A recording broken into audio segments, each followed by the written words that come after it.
to everyone. Welcome to today's session on advanced grammar lessons. And today we are going to cover some of the basic topics that is going to help you in achieving your language goals. So we have been told that the English language has the following structure: subject, verb, and object. And in this module, we are going to dive much deeper. Let us see how. So let us first understand the foundation. What is the foundation of the whole phrase structure?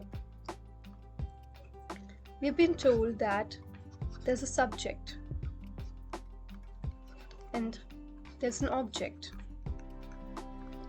and the verb establishes the relationship between the two. Let us understand what is a subject first.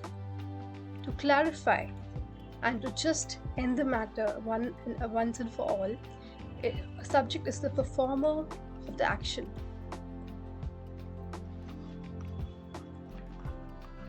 Subject is the agent, in other words. Subject is the entity that performs the action. And in other words, object is the receiver of action. Object is the entity that will receive that action. Now let us understand the key word here. There's an action in place, right? So what word will denote the action? Let us think about it for 2 seconds. Of course, it is our verb. Verb is the word that denotes action.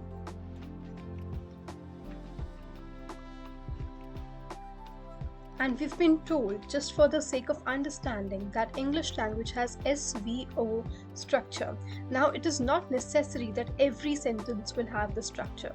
It is not necessary that every sentence will have a clear subject, clear verb, and clear object, because there are things like transitive verbs and intransitive verbs. I promise, if you stick till the if you stick for our future videos, I'll clarify the concept of transitive and intransitive verbs.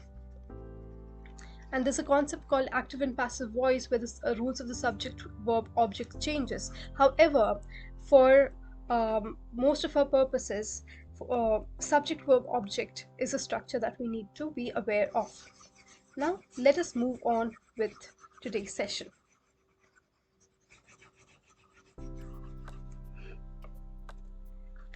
So we have understood that subject is the performer of the action and object is the receiver of the action. Let us understand it through an example. For example, she completes her sentences. Here, she is the one who's completing her sentences, so she is the subject. And sentences, but her sentences are being completed by her, so her sentences will be the object. Now, in case the sentence is written in passive voice, we identify the subject like this. The subject is the noun or pronoun phrase after which the verb is attached. For example, he was applauded by his team. He is the subject and team is the object. So what are the units of language? These are words, clauses, phrases, and sentences. And words are a single unit of meaning. Clauses contain a subject and an object. Phrases consist of one or more words that are picked out of a clause or sentence. And sentence, at the end of the day, is a meaningful unit that can be formed by one or more clauses. It is complete in and of itself.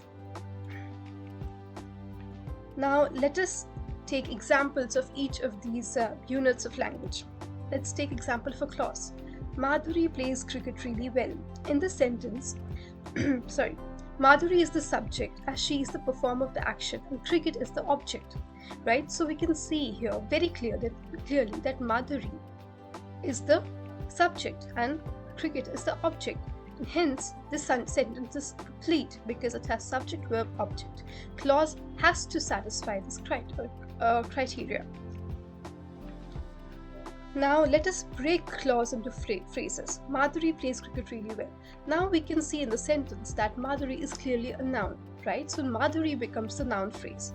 Plays is clearly a verb, so plays cricket really verb is a verb phrase. I'll explain in a second how we did that, because the rule says that everything that occurs after a verb becomes a part of the verb phrase. So plays cricket really really well becomes the verb phrase.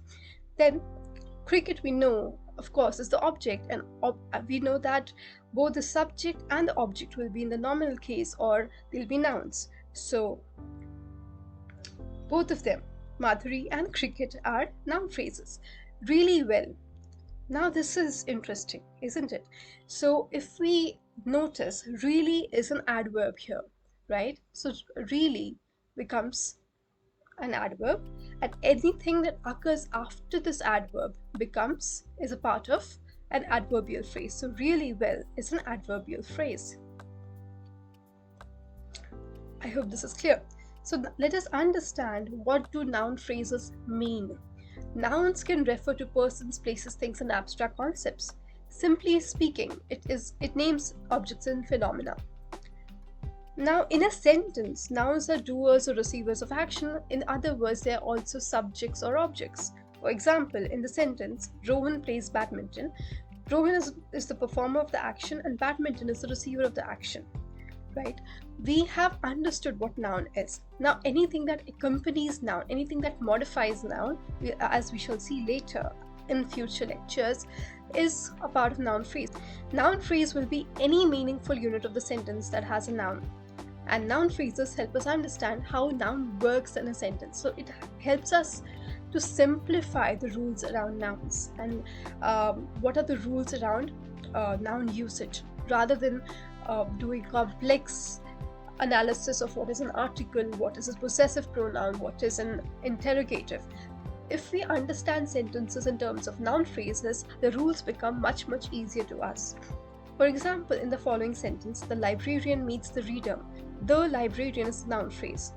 Meets is the verb, and the reader is a noun phrase. Now, if we look at the sentence, it becomes very clear to us that the is an article, right?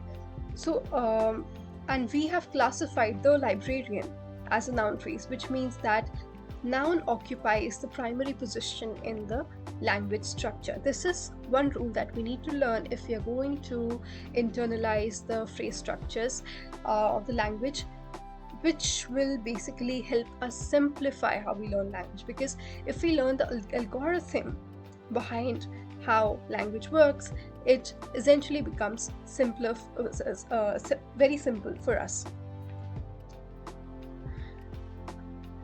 Now, in the given sentence, my mother loves all her children. My mother can be classified as a noun phrase, because mother is a noun and my is the word that modifies mother.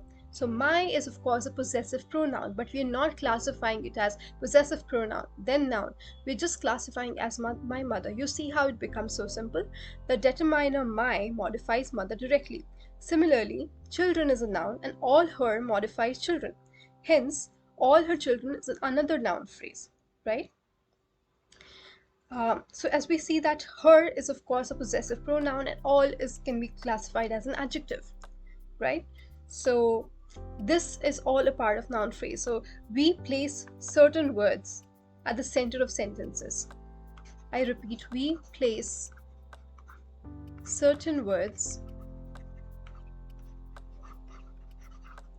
at the center of sentences, and these will be nouns, verbs, and adjectives.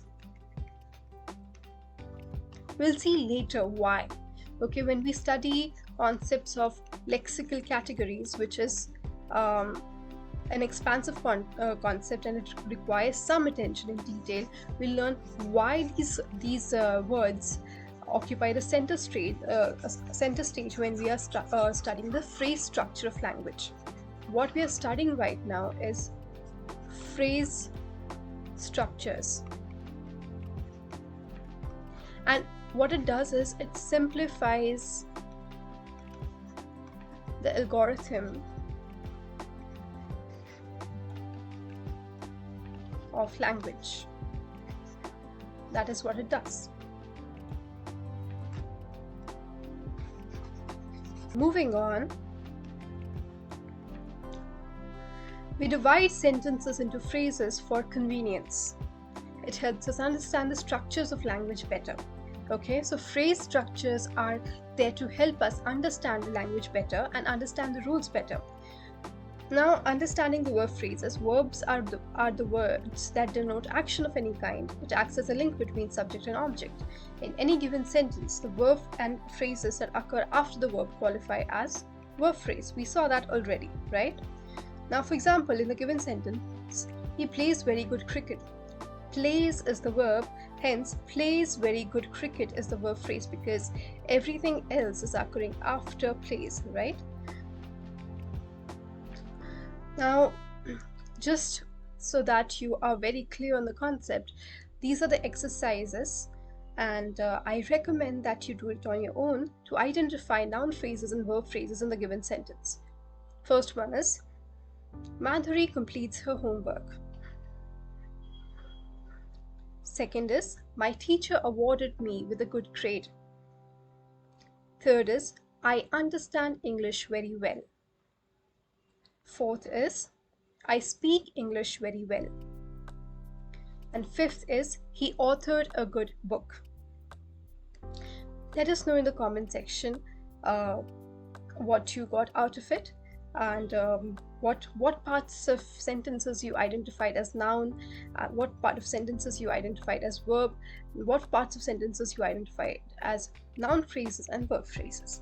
All right, so thank you so much for watching this video, and I wish you a very happy learning.